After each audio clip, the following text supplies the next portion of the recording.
চট্টগ্রামের Lohagara press club সদস্যদের সাথে মতবিনিময় করেছেন উপজেলা বিএনপির আহ্বায়ক নাজমুল মোস্তফা আমিন। দুপুরে উপজেলার একটি রেস্টুরেন্টে এ মতবিনিময় সভা হয়।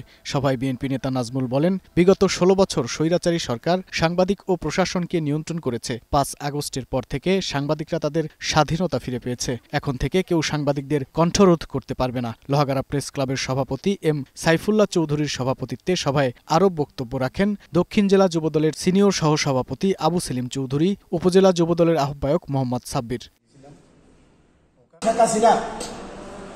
একটা তার প্যান্ডোরার বাক্স ছিল, পুলিশ ওর, সাংবাদিক ওর, সবগুলোই ছিল ওর নিয়ন্ত্রণে। এখন তো সেই নিয়ন্ত্রণ আর কেউ নিতে পারবে না।